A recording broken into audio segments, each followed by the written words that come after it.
So hello everyone, welcome to another video of error free learning. और आज हम start करने जा रहे हैं हमारा यूनिट नंबर 1, डीसी सर्किट्स। ठीक है।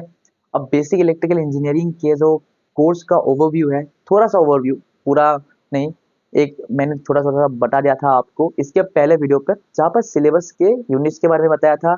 ठीक है, कैसे ब्रांच के स्टूडेंट इसको देख सकते हैं, इस वीडियो को फॉलो कर सकते हैं, वो भी मैंने बताया था।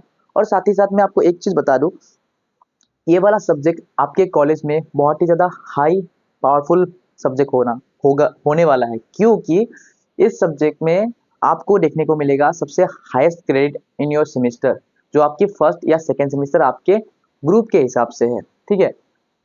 अब सबसे पहली चीज, हम इस मॉड्यूल को स्टार्ट करने से पहले नाम को एक बार आप पढ़ लीजिए।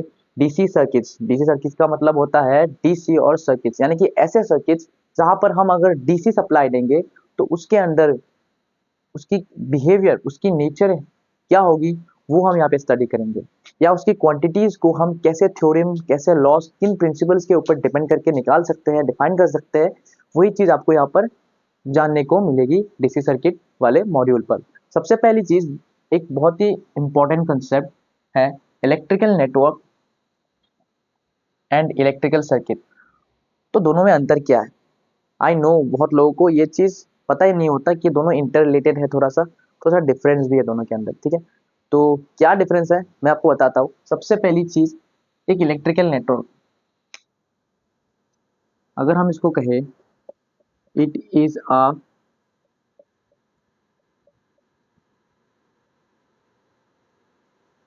Interconnection between electrical components which may or may not be formed a close path। तो यहाँ पर बताया गया है कि एक it is a interconnection between electrical components, यानी कि इलेक्ट्रिकल कंपोनेंट्स के बीच का इंटरकनेक्शन, जो कि क्लोज पाथ बना भी सकती है और नहीं भी बना सकती है। ठीक है। ये कोई नेसेसरी नहीं है कि क्लोज पाथ बनाना ही पड़ेगा। लेकिन वही चीज अगर हम बात करें एक इलेक्ट्रिक सर्किट के अंदर, सबसे पहली चीज, it is a specific type of, मैं थोड़ा सा इसको शॉर्ट फॉर्म में लिख रहा हूँ, नेटवर्क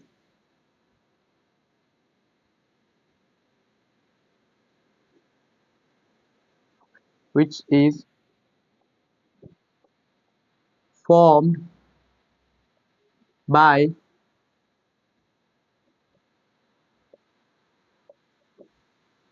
इलेक्ट्रिकल, मैं इसको थोड़ा सा इजी कर देता हूँ,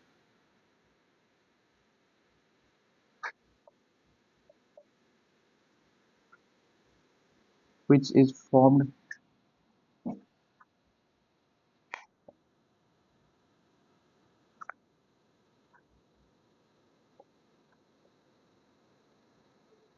which provides a close path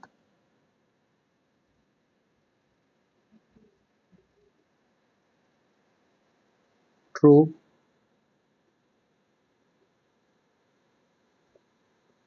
interconnection of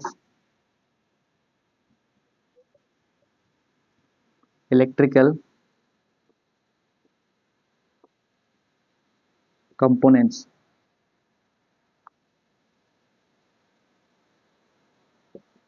to flow to flow the current। तो सबसे पहली चीज, इसमें और इसमें एक ही डिफरेंस आपको दिख रहा है, वो है करंट का। यानी कि इस पर करंट फ्लो हो रहा है इलेक्ट्रिक सर्किट के अंदर, क्योंकि नेसेसरी है, करंट फ्लो होना ही पड़ेगा, और इसमें करंट फ्लो नहीं हो रहा है। क्यों नहीं हो रहा है? क्योंकि ये क्लोज पाथ बना भी सकते हैं, नहीं भी बना सकती है, ठीक है। तो अगर बना दिया तो हो सके तो ये करंट फ्लो करवा भी सकती है, नहीं भी करवा सकती है, लेकिन नहीं बनाया तो ये करंट फ्लो नहीं करवाएगी। लेकिन एक इलेक्ट्रिक सर्किट को क्लोज पाथ बनाना ही पड़ेगा इलेक्ट्रिक कंपोनेंट्स के थ्रू, और साथ ही साथ इसको करंट फ्लो करवाना ही पड़ेगा, क्योंकि इसकी नेसेसरी कंडीशन यही है, ठीक है। जैसे कि मैं आपको दिखा दूं, लाइक आप मेरे पास एक voltage source, this is a resistance, this is also a resistance, this is also a resistance and connected like this is also a resistance, सबकी वैल्यू सेम है। तो यहाँ पर आप देख सकते हो कोई भी पाथ जो है वो ओपन नहीं, सारे पाथ जो है क्लोज है, जिसके वजह से एक सोर्स लगा और सोर्स भी लगा है, जिसके वजह से करंट फ्लो हो रही है। यहाँ पे I1 जाएगी, इधर को I11 जाएगी, इधर को I111 जाएगी, बस एक डिनोट किया है जस्ट करंट को, ठीक है। और उसी दौरान अगर आप देखेंगे इलेक्ट्रिक नेटवर्क के अंदर, तो इज इंटरकनेक्शन, ठीक है। अब ये इंटरकनेक्शन कुछ भी हो सकता है, रैंडम इंटरकनेक्शन, ठीक है। मिनिमम टू कंपोनेंट्स का, यानी कि दो से ज्यादा कंपोनेंट, दो या दो से ज्यादा कंपोनेंट्स के अगर हम इंटरकनेक्शन कर दे तो उसी को हम नेटवर्क कहेंगे। मान लीजिए मैंने एक कंपोनेंट लिया इलेक्ट्रिकल रेजिस्टर, ठीक है, रेजिस्टर लिया, उसके बाद मैंने और एक रेजिस्टर लिया, उसके बाद मैंने यहाँ पर एक कैपेसिटर लगा दिया, ये भी एक इलेक्ट्रिकल कंपोनेंट है, ठीक है, आपको पता है ये चीज।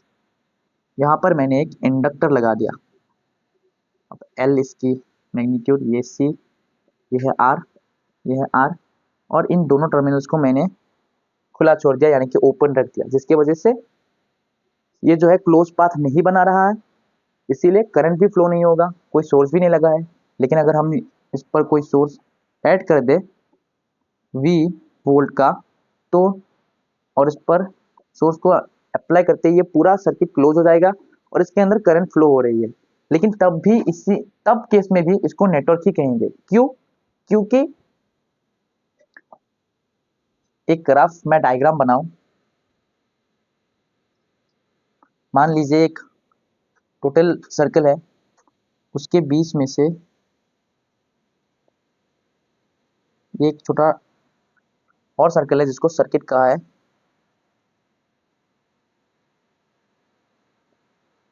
और ये बड़ा सर्कल है जिसको नेटवर्क कहा है। यानी कि सर्किट जो है वो नेटवर्क के अंदर ही आता है, यानी कि हर सर्किट को हम नेटवर्क कह सकते हैं, लेकिन हर नेटवर्क को हम सर्किट नहीं कह सकते हैं। इसका मतलब इस कंडीशन को, इस चीज को भी हम एक इलेक्ट्रिकल नेटवर्क कह सकते हैं।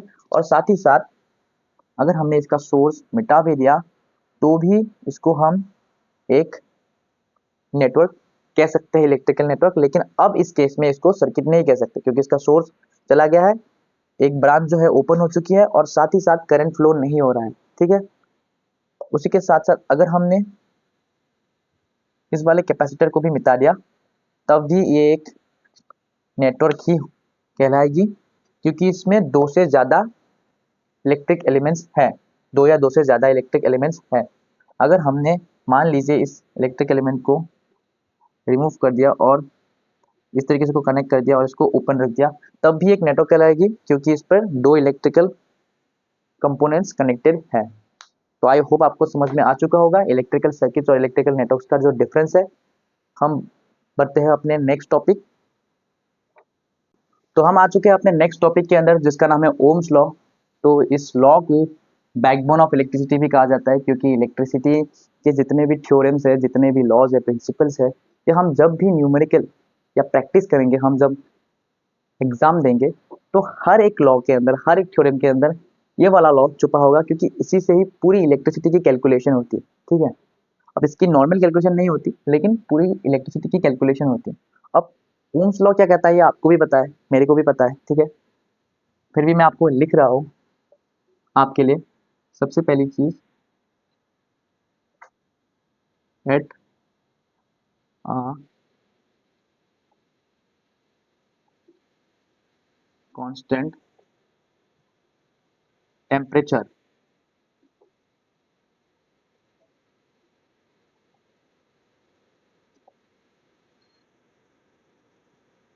Voltage across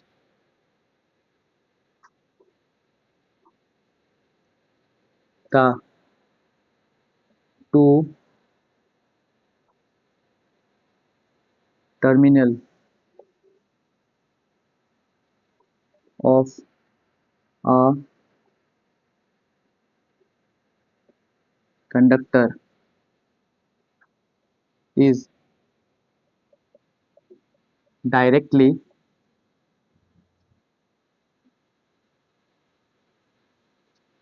proportional to the current flow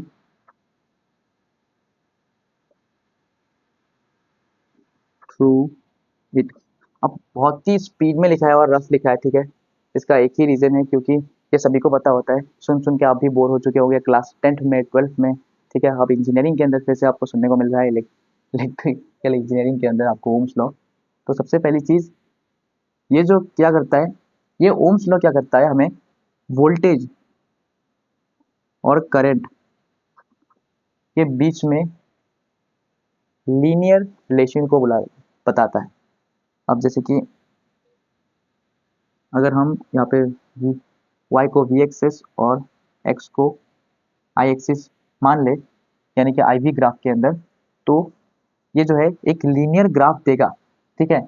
ये ओम्स लॉ, आप चाहे तो आप हर एक वैल्यू के अंदर इसको पुट करके देख सकते हैं। कैसे देख सकते हैं, जैसे कि हमने बताया आपको, बीच के टर्मिनल्स के बीच का जो वोल्टेज है इज डायरेक्टली प्रोपोर्शनली साइन, और एक करंट, जैसे ही हम इसके प्रोपोर्शनल साइन को हटाएंगे, उसी के साथ आई के साथ एक मल्टीप्लिकेशन फैक्टर, एक फैक्टर जो है मल्टीप्लिकेशन में आ जाएगा, जिसको हम कहते हैं रेजिस्टेंस, जिसको हम कहते हैं रेजिस्टेंस। ये सब आपको पता है, मैं थोड़ा सा स्पीड में बता रहा हूँ इसलिए। जिसका यूनिट आपको पता है, ओम होता है, ठीक है। यही वाला ओम, जिसको आप ऐसा लिख सकते हो, ओम। लिखने में ऐसा लिखता है, बट अब मैथ्स के अंदर डिनोट जब करोगे तो इससे आप करोगे sigma.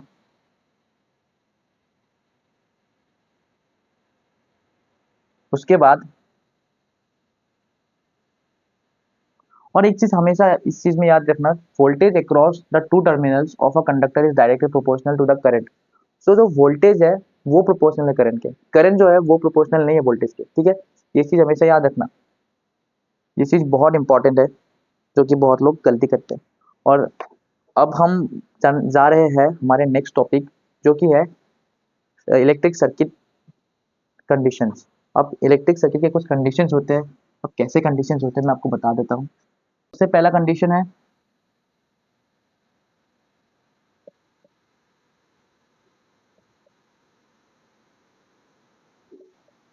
Open circuit, open circuit condition. अब ओपन सर्किट कंडीशन क्या होता है, सबसे पहली चीज, मान लीजिए हमारे पास एक सर्किट है,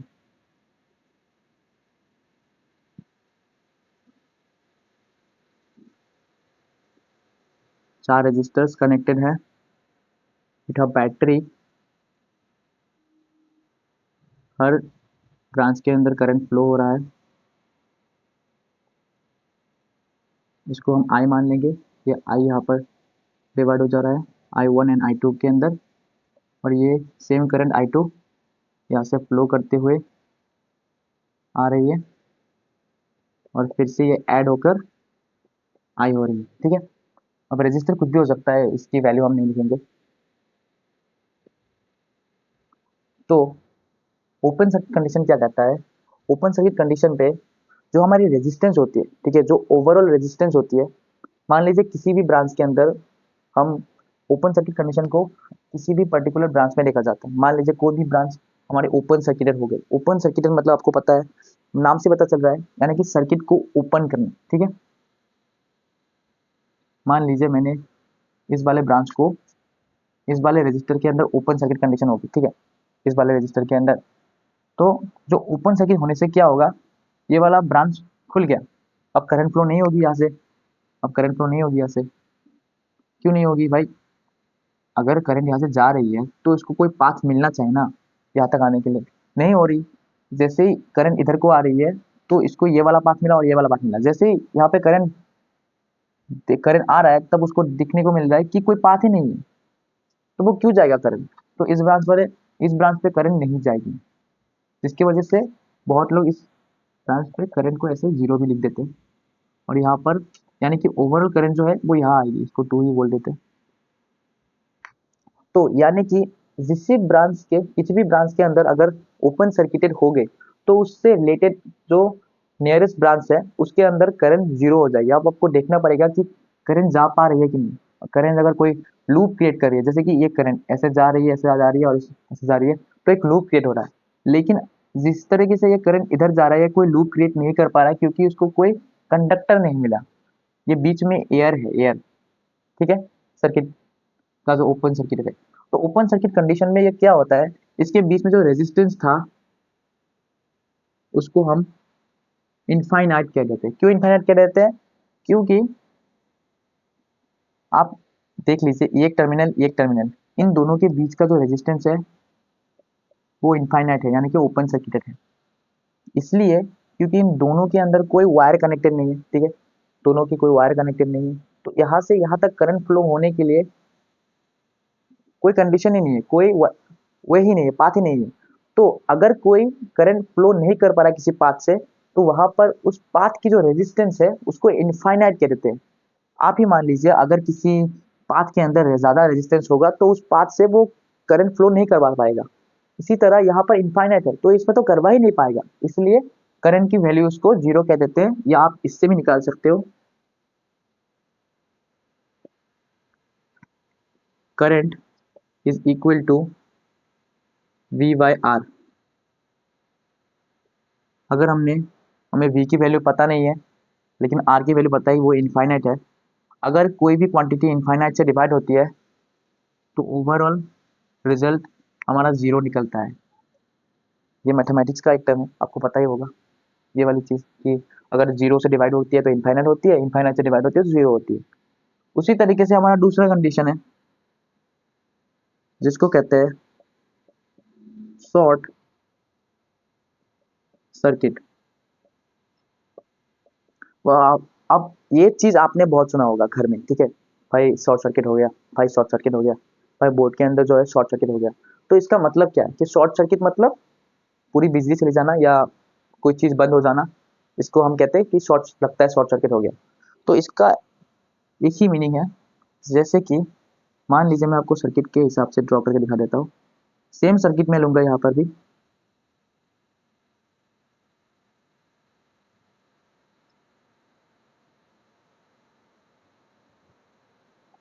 मेरे पास सेम टू सेम सर्किट था जहाँ पर यहाँ पे करंट I2 I1 I2 जा रहा था, ठीक है, कोई भी रेजिस्टेंस हो सकता है, ठीक है। अब मान लीजिए फिर से हम इसी ब्रांच को शॉर्ट सर्किट कर रहे हैं, ठीक है। शॉर्ट सर्किट के कंडीशन में क्या होता है, जब हम किसी भी दो टर्मिनल को शॉर्ट सर्किट करते हैं तो दोनों टर्मिनल को बीच में जो भी इलेक्ट्रिक कंपोनेंट है, ठीक है, जो भी इलेक्ट्रिक कंपोनेंट प्रेजेंट है उसको हम रिमूव करते हैं और उसको रिप्लेस करते हैं एक सिंगल वायर से, ठीक है, एक लाइन वायर से रिप्लेस करते हैं, जिसकी वजह से इस करंट को, ये वाला जो करंट है I2, इस पॉइंट से इस पॉइंट तक आने के लिए इसमें जो रेजिस्टेंस मिल रहा है वो मिल रहा है जीरो। यानी कि आप ही देखिए, दो पॉइंट के बीच में कोई रेजिस्टेंस ही नहीं है, सीधा सिंगल लाइन है, जिसकी वजह से करंट इजीली फ्लो हो सकता है। तो इसका मतलब कोई रेजिस्टेंस प्रोवाइड ही नहीं हो रहा है, ठीक है, तो इसका मतलब रेजिस्टेंस जो है वो जीरो है। तो शॉर्ट सर्किट के कंडीशन पर रेजिस्टेंस जो है जीरो होता है। अब इसको आप ऐसे भी निकाल सकते हो, मान लीजिए V is equal to I R. I की वैल्यू हमें पता नहीं इस बार, ठीक है, आई की कोई क्या वैल्यू हमें पता नहीं, लेकिन हमें पता है कि आर की वैल्यू जीरो है। अगर कोई भी क्वांटिटी जीरो के साथ मल्टीप्लाई होती है तो वो ओवरऑल जीरो हो जाती है। यानी कि इन दो पॉइंट्स के अंदर तो कोई वोल्टेज है, ठीक है, अब ये वोल्टेज यहाँ पे हो रहा है तो यहाँ पर भी कोई वोल्टेज हो रहा है, ठीक है, यहाँ पर भी कोई वोल्टेज क्रिएट हो रहा है, ड्रॉप हो रहा है, ठीक है। लेकिन इस वाले पॉइंट और इस वाले पॉइंट पर कोई वोल्टेज ड्रॉप ही नहीं हो रहा। क्यों नहीं हो रहा? क्योंकि रेजिस्टेंस जीरो है। कोई वोल्टेज ड्रॉप नहीं हो रहा क्योंकि एक सिंगल लाइन वायर है। आप ही बोलिए, अगर एक पॉइंट से एक पॉइंट तक एक वायर रहे, उसको हमने बैटरी के साथ कनेक्ट कर दिया, तो वोल्टेज जो है यही वोल्टेज होगी ना। इसके बीच में क्या वोल्टेज होगी? ड्रॉप? कुछ ड्रॉप नहीं होगी। ये वोल्टेज सेम टू सेम पूरी वोल्टेज ही होगी, इसका कोई मीनिंग नहीं बनता। तो उसी तरीके से अगर दो टर्मिनल्स जो है शॉर्ट सर्किटेड होंगे, तो उसके बीच का पोटेंशियल डिफरेंस जीरो होगा। यानी कि अगर कभी भी आपको किसी कंडीशन में बोला जाए कि शॉर्ट सर्किटेड कंडीशन, तो उस टर्मिनल के बीच का रेजिस्टेंस जीरो और वोल्टेज भी जीरो।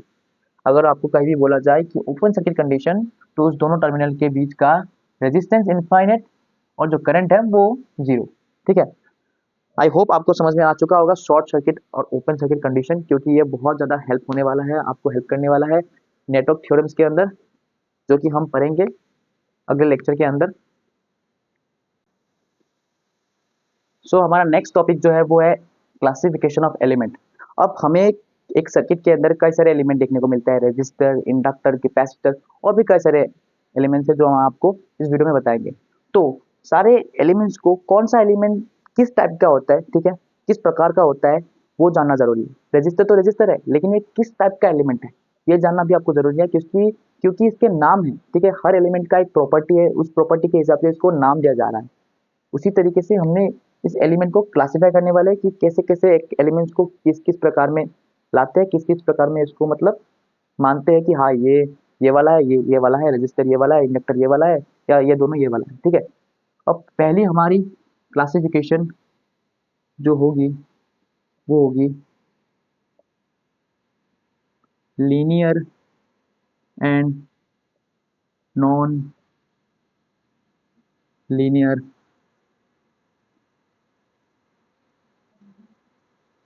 एलिमेंट्स।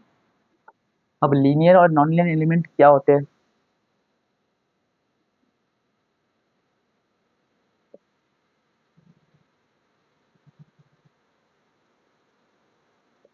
बहुत ही शॉर्ट फॉर्म में लिख रहा हूँ, क्योंकि इसका डेफिनेशन आपको कभी नहीं पूछेगा, ठीक है।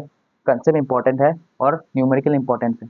इस सब्जेक्ट के अंदर ज़्यादा से ज़्यादा कंसेप्चुअल क्वेश्चंस जो कि आप खुद बना सकते हो अगर आपको कंसेप्ट पता है, और न्यूमेरिकल्स जो कि मैं आपको सब कुछ बताऊंगा जब न्यूमेरिकल वाला पोर्शन आएगा इस सीरीज के अंदर। लीनियर, मैं लीनियर की बात कर रहा हूँ, ठीक है। अच्छी तरीके से लिख देते भाई।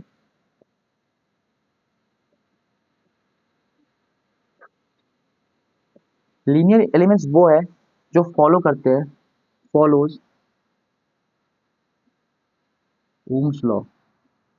अब ओम्स लॉ क्या है? ओम्स लॉ मतलब linear we I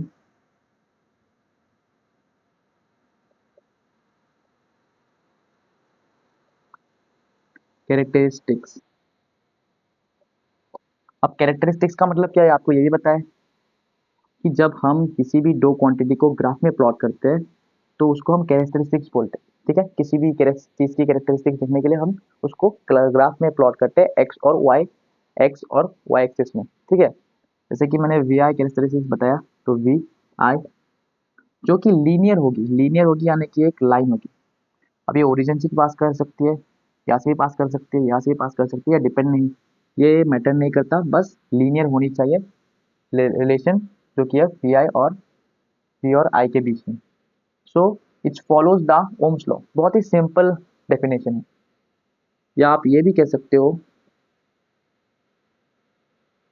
otherwise it is a non non linear, ठीक है। अब लीनियर क्या करेगा? ओम्स लॉ को फॉलो करेगा। अगर ओम्स लॉ को फॉलो नहीं कर रहा है तो वो नॉन लीनियर होगा। अब कैसे एलिमेंट होंगे? अभी अभी पढ़ा है हमने, ओम्स लॉ के अंदर हमने क्या पढ़ा था? रेजिस्टेंस। रेजिस्टेंस क्या होता है? रेजिस्टेंस किस में होता है? रजिस्टर के अंदर, ठीक है।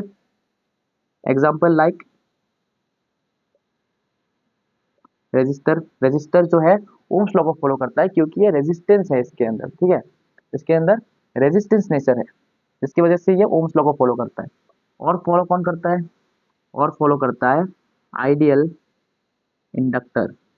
आइडियल इसलिए कह रहा हूँ क्योंकि कभी कभार इंडक्टर जो है ओम्स लॉ को फॉलो नहीं करता। कब नहीं करता? जब इसकी कोर मटेरियल सैचुरेट हो जाती है तब ये ओम्स लॉ को फॉलो नहीं करता, क्योंकि इसकी बीएच कर्व जो है वो लीनियर नहीं रहती। बीएच कर्व मतलब मैग्नेटिक फील्ड डेंसिटी और मैग्नेटिक फील्ड इंटेंसिटी की बात कर रहा हूँ। उसी तरीके से और एक कंपोनेंट है एलिमेंट, जो कि है कैपेसिटर। अब कैपेसिटर भी हमेशा फॉलो नहीं करता है लीनियर कैरेक्टरिस्टिक्स को पीआई के। ये कब फॉलो करता है? It's follow only on two condition. First is charging condition and another condition is discharging condition. Charging और डिस्चार्जिंग कंडीशन पर ही ये लीनियर कैरेक्टरिस्टिक्स को फॉलो करता है कैपेसिटर। और ये भी याद रखिए कि ये कब फॉलो नहीं करता? जब बीएच कर्व नॉन लीनियर हो, या आप कह सकते हो कि कोर मटेरियल या जो मटेरियल है वो सैचुरेट हो जाए, तब ये फॉलो नहीं करता। यानी कि ये आइडियल केस पर ही फॉलो करता है वीआई कैरेक्टरिस्टिक्स के लीनियरिटी को। और रेजिस्टर हमेशा फॉलो करता है, is always follow the linear VI characteristics. तो लीनियर और नॉन लीनियर का और एक डिफरेंट डेफिनेशन है जो कि बहुत इंपॉर्टेंट है, और हिसाब से ये ज़्यादा मतलब इम्पोर्टेंट, यही ज़्यादा डेफिनेशन है। सबसे पहली लीनियरिटी होने के लिए लीनियरिटी होने के लिए अब एक प्रिंसिपल है, लीनियरिटी प्रिंसिपल। स्पेलिंग थोड़ा सा गलत हो गया।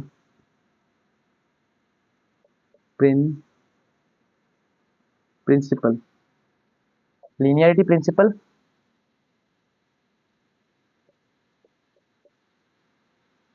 अब लीनियरिटी प्रिंसिपल क्या कहता है? अगर कोई एलिमेंट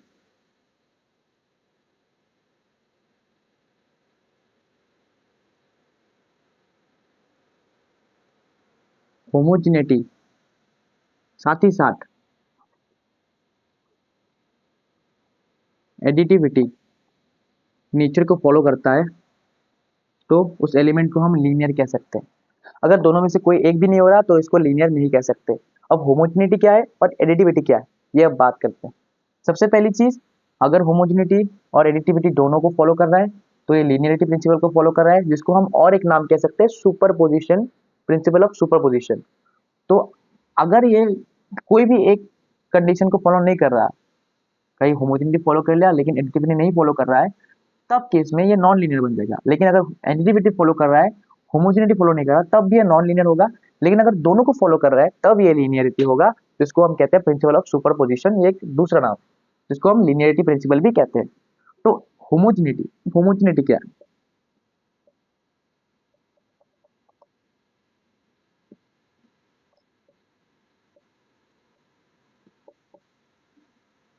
होमोजिनिटी, अब होमोजिनिटी प्रिंसिपल ये कहता है कि मान लीजिए हमारे पास एक इलेक्ट्रिकल नेटवर्क है, ठीक है। अब बीच में कोई भी इंडक्टर, कैपेसिटर, कुछ भी हो सकता है भाई, इतना कुछ हमें लेना देना है नहीं, बस एक नेटवर्क है, ठीक है। कई सारे इलेक्ट्रिकल कंपोनेंट से अटैच एक नेटवर्क है, और ये यहाँ पे दो पोर्ट है, यहाँ पे दो पोर्ट है। इस वाले पोर्ट पर हम अप्लाई करते हैं इनपुट, इस वाले पोर्ट पर हम अप्लाई करते हैं आउटपुट। इनपुट को हम शॉर्ट फॉर्म में आईपी लिखते हैं और आउटपुट को ऐसे ओ डैश पी लिखते हैं, आउटपुट। तो जैसा कि मान लीजिए हमारे पास एक इनपुट है एक्स टी, हमारे पास एक आउटपुट है वाई टी। अगर हमने इस इनपुट को स्केलिंग कर दी, इस इनपुट की स्केलिंग कर दी, स्केलिंग का मतलब होता है दोस्तों, स्केलिंग का मतलब होता है किसी भी मल्टीप्लिकेशन फैक्टर से मल्टीप्लाई कर देना, इसका इसीलिए इसका नाम मल्टीप्लिकेशन फैक्टर है। मान लीजिए हमारे पास पहले से ही मान लीजिए पहले से ही हमारे पास एक इनपुट थी, जो कि मैंने ऊपर दिखाया आपको, एक्स टी, ठीक है, टी इंस्टेंट पर। तो अगर हमने इसको मल्टीप्लाई कर दिया as a constant factor alpha से, तो जो इनपुट है वो भी स्केल हो जाएगी कितने टाइम्स, उतने टाइम्स जितने टाइम्स हमने स्केल किया है इनपुट को। यानी कि इनपुट को हमने जितना स्केल किया उस हिसाब से हमें आउटपुट भी उतना ही स्केल मिल रहा है। तो उस केस में हम कहते हैं कि ये प्रिंसिपल ऑफ होमोजेनिटी को फॉलो कर रहा है। अगर इसको अल्फा से मल्टीप्लाई करने से, ये स्केल अल्फा से मल्टीप्लाई करने से ये स्केलिंग नहीं हो रहा आउटपुट, तो ये प्रिंसिपल ऑफ होमोजेनिटी को फॉलो नहीं करता, तो ये लिनियरिटी प्रिंसिपल को फॉलो नहीं करता। अब बात करते हैं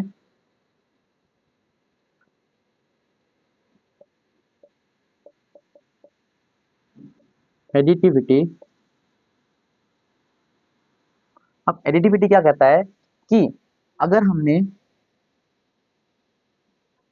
एक्स ऑफ टी इनपुट को स्केल कर दिया अल्फा से, ये एक नेटवर्क है जहां पर हमने इनपुट को स्केल कर दिया अल्फा से, और हमारी आउटपुट जो है स्केल हो गए अल्फा से, जो कि प्रिंसिपल ऑफ होमोजेनिटी है।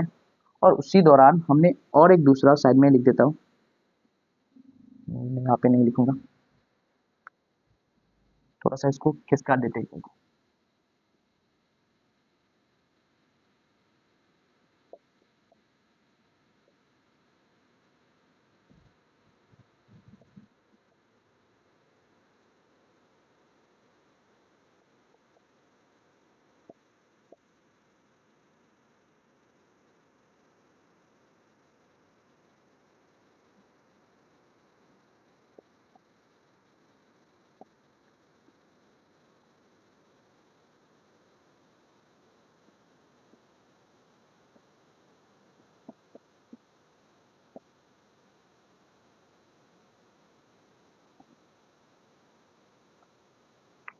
तो दोस्तों, हमारे पास ऐसे दो नेटवर्क है जो कि फॉलो करते हैं होमोजेनिटी को।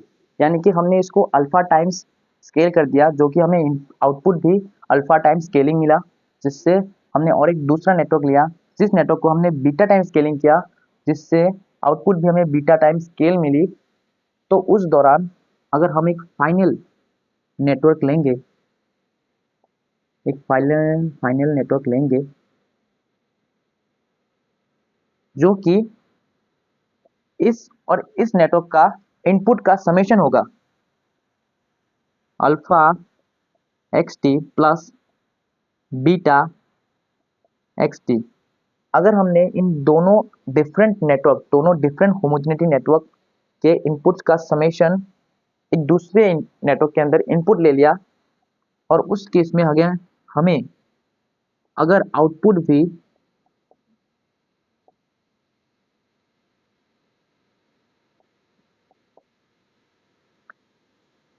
उन्हीं दोनों प्रीवियस नेटवर्क के आउटपुट का समेशन मिल गया, तो उस केस में हम इसको कहेंगे प्रिंसिपल ऑफ एडिटिविटी। यानी कि प्रिंसिपल ऑफ होमोजेनिटी, दो नेटवर्क्स थे, दोनों के इनपुट का समेशन लेके हमने दूसरे नेटवर्क पे डाला, जिसका आउटपुट भी उन प्रीवियस दोनों नेटवर्क के आउटपुट के समेशन के बराबर आ गया, तो उसी चीज को हम कहेंगे प्रिंसिपल ऑफ एडिटिविटी। अगर ये चीज ये भी फॉलो करता है तो प्रिंसिपलिटी ऑफ लिनियरिटी को फॉलो करता है, यानी कि प्रिंसिपलिटी ऑफ सुपरपोजिशन को फॉलो करता है, और नेटवर्क जो है लीनियर नेटवर्क है। और उस केस में नेटवर्क के अंदर जितने भी एलिमेंट्स है, सारे के सारे एलिमेंट्स लीनियर एलिमेंट्स कहलाएंगे। इस मेथड का फायदा एक ही है कि जैसे कि हमने आपको बताया कि रेजिस्टर जो है ओम्स लॉ को फॉलो करता है, तो उसकी लिनियरिटी कर्व आपको फाइंड करनी पड़ती है, जैसे कि इंडक्टर की फाइंड करनी पड़ती है, कैपेसिटर की फाइंड करनी पड़ती है। लेकिन उस केस में अगर हमने पूरे नेटवर्क में इस वाले प्रिंसिपल को लगा दिया, तो अगर नेटवर्क जो है होमोजेनिटी और एडिटिविटी दोनों को फॉलो करती है, तो हम बोल सकते हैं कि नेटवर्क के अंदर जितने भी प्रेजेंट इलेक्ट्रिकल एलिमेंट्स हैं, सारे के सारे लीनियर हैं, क्योंकि तभी ये नेटवर्क लीनियरिटी को शो करेगा। आई होप मैंने आपको बहुत इजी वे में समझाया होगा इस कंसेप्ट को, क्योंकि बहुत इंपॉर्टेंट कंसेप्ट है। सिर्फ यही नहीं, अगर आप इलेक्ट्रिकल इंजीनियरिंग डिपार्टमेंट से है, क्योंकि ये सब्जेक्ट कॉमन है, तो आई नो ये video mechanical, civil, computer science कोई भी ब्रांच का स्टूडेंट देख सकता है। लेकिन उसी हिसाब लेकिन उसी बात से अगर मैं बोलूँ एक इम्पॉर्टेंट नोट कि अगर आप डबल ई, ट्रिपल ई और ईसी और एक ब्रांच में ऐड करूँगा आईएन, इन ब्रांच से बिलोंग करते हैं, तो ये वाला कंसेप्ट आपके लिए बहुत इंपॉर्टेंट। क्यों इंपॉर्टेंट है? क्योंकि आप जब अपने ब्रांच में जाएंगे आपको एक सब्जेक्ट मिलेगा कंट्रोल सिस्टम, आपको और एक सब्जेक्ट मिलेगा नेटवर्क थ्योरी, आपको और एक सब्जेक्ट मिलेगा सिग्नल एंड सिस्टम, आपको और एक सब्जेक्ट मिलेगा पावर सिस्टम। तो ऐसे सिर्फ यही सब्जेक्ट नहीं, और भी कई सारे इलेक्टिव और ऑब्जेक्टिव सब्जेक्ट्स हैं जो कि आपको मिलेंगे आपके डिपार्टमेंट के अंदर, जो कि पूरी इंजीनियरिंग जो है इसी प्रिंसिपलिटी के ऊपर बेस्ड है ज़्यादातर चीज़ें। जब भी आपको कोई लीनियरिटी के बारे में बोलेगा, जैसे कि आप सिग्नल एंड सिस्टम पे एलटीआई सिस्टम पढ़ेंगे, तब भी आपको लीनियरिटी का ही कंसेप्ट मिलेगा। तो लीनियरिटी बहुत इंपॉर्टेंट है। आई होप आपने इस वीडियो से इस कंसेप्ट को बहुत अच्छे से सीखा होगा। अगर आपको कोई डाउट है तो आप कमेंट बॉक्स पे आप बता सकते हैं, ठीक है। और वही चीज़ अगर होमोजेनिटी को फॉलो नहीं करता है तो ये एडिटिविटी को भी फॉलो नहीं करेगा। ये एक फिक्स्ड है, ठीक है। मान लीजिए कोई नेटवर्क है जो होमोजेनिटी को फॉलो नहीं कर रहा है, तो ये एडिटिविटी को फॉलो नहीं कर सकता, क्योंकि एडिटिविटी को फॉलो करने के लिए होमोजेनिटी फॉलो करनी ही पड़ेगी, जैसे कि हमने इस केस में बताया। अब बात करते हैं क्लासिफिकेशन ऑफ एलिमेंट की, तो और दो क्लासिफिकेशन ऑफ एलिमेंट है आपकी बीडब्ल्यू के अंदर, जो कि हम अगले वीडियो में डिस्कस करेंगे। आज के वीडियो के लिए इतना ही। हम मिलेंगे आपके साथ अगली वीडियो में, तब तक के लिए guys till then take care, tata bye bye.